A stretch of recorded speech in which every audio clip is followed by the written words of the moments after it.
this turn, we got a fast right-hander that's going to go uphill. I've been braking right about where this grass ends, where this wall ends. That seems to work well for me. And I'm trying to induce a little bit of rotation when I do so with a little bit of trail braking to help bring the car around this corner.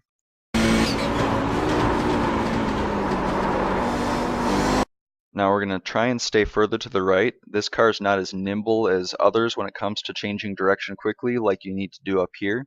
So I've seemed to have more success when I stay further to the right here.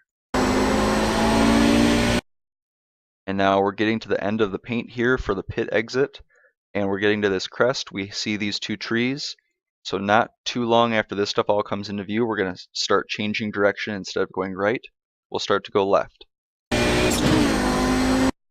And as soon as we're doing so, this is the tree that I've been using kind of as my target as I turn left. You can see it's very blind. There's still no sign of the next couple of corners. And so any reference point you can find is good. And I've also taken it a little easy coming through here because I'd much rather nail my braking zone and nail my apex and nail my exit versus trying to get that extra tiny bit of time from going full throttle through here. It doesn't really hurt your lap time to ease up once you get up to this crest, but it really hurts your lap time if you mess up the next section. So as soon as this is coming into view, that's when I'm getting off the gas and starting to brake. The car can easily get upset through here. We're changing direction, we're cresting this hill, we're getting off the throttle onto the brakes. That's a lot of different things that are transferring the weight around, and it's easy to upset the balance of the car, so don't get too aggressive with your brakes through here. And I'm trying to stay fairly far to the left through here, again without upsetting the car too much. And as the next right-hander comes into view, you'll be able to see what our apex is going to be. So yeah, it sneaks up real quick, doesn't it? So you don't want to take too much of this because there's 1X's ready for you to be handed out, and there's slowdowns ready for you too. But you do want to clip this curb pretty good. Now for this next section, we got this whole next bit is about rhythm. Well, even through this last corner, this is part of that. And it's all about hitting your line, hitting your rhythm. If you mess up your line through one section here, you're going to feel it the whole way down. So really focus on your rhythm through here. So I just got from second to third, and I'm already basically off the throttle. I want to try and keep the car really far to the left. And now I could be a little further still, but you want to get really close to this curbing right here. Not only is that your target area for turning left here, that's also where we're going to transition to turning right. And so I've shifted now from third to fourth, and I have absolutely no pedal inputs right now. So as soon as I got that shift, then that's the last you'll see the throttle for a couple seconds. So I've gotten to the left, shifted, no inputs, trying to keep the car rotated, keep it pulling to the right. You don't want to touch this dirt before this curb starts because that'll give you a 1X, but you want to try and get right up to this curb without getting to that section. And as soon as I feel like I'm going to have the grip to make this corner and get to this curb without getting into the grass, I'm back onto the gas. And now I'm going to try and keep it to the left through here as best as I can, because we're going to brake up here, and I want to try and keep this pretty straight, and I want to give myself a good entrance into this left-hander down here. So a little before this curb, we're just starting to get on the brakes. This is another spot where the car's got a lot of weight transfer going on. We're just about to bottom out on this hill. I found it's pretty easy if you hit the brakes too hard, if you nudge this curb, anything like that, the car can get upset, and that will hurt your lap time. So take it a little bit easier through here. And now we're trying to stay to the right at the end of this curb so we can get a good launch through here. You can cut this curb pretty good, but I don't like hitting this one. It just doesn't seem to work as well. I don't have as much control and consistency when I try to hit this curb. but this one's fine.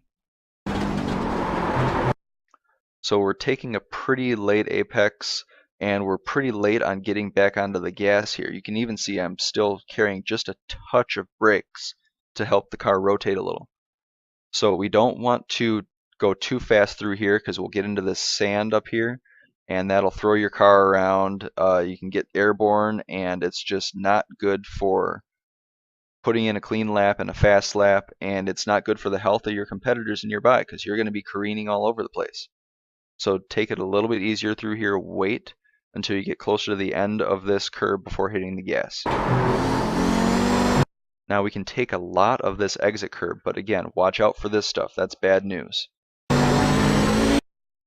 And there's also plenty of asphalt through here, but as this curb disappears and the grass comes up here, that stuff means more 1Xs and it's more opportunities to lose control of the car. And I'll back this up and play it at full speed for you, but just listen to what the engine does through here. It shows you just how uneven and bumpy this section is, and you need to be vigilant and be ready to do a quick correction or do a quick lift if you need to, if that helps retain traction.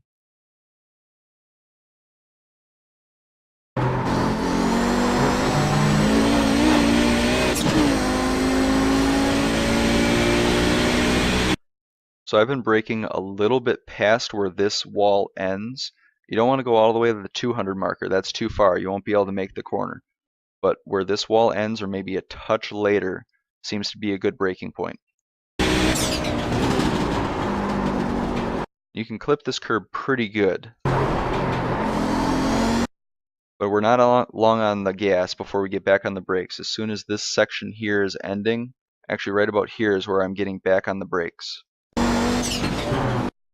And I'm going to turn in right as this curb's ending, or a little before. Right about here I'm starting my turn in. We want to do a late turn in and a late apex to carry a lot of speed down this straightaway. And you can clip this pretty good. You don't want to go too much further. You can get a 1X and a slowdown, but clip this section where you can, because that'll help you carry a little bit more speed. Same with over here.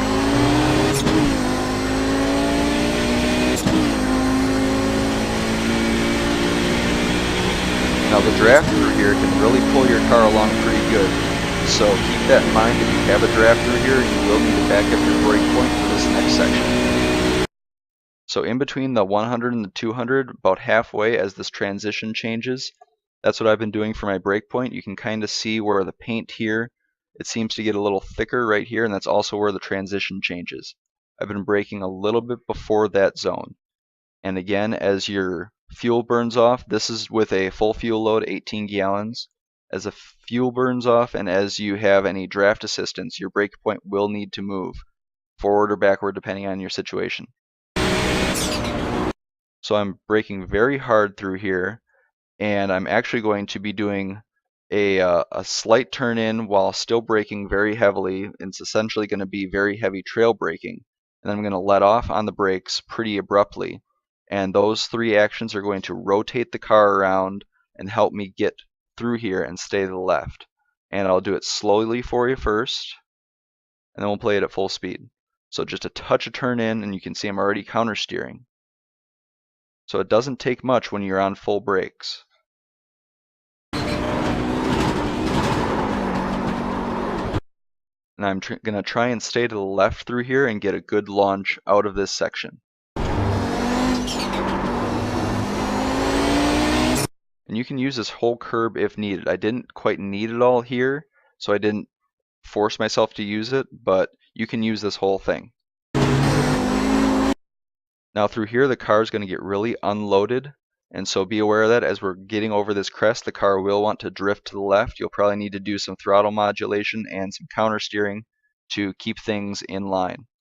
What I've been using kind of as a reference as I'm crossing under this bridge is we have this seam in the asphalt, and I want to have the center line of my car to the right of this seam.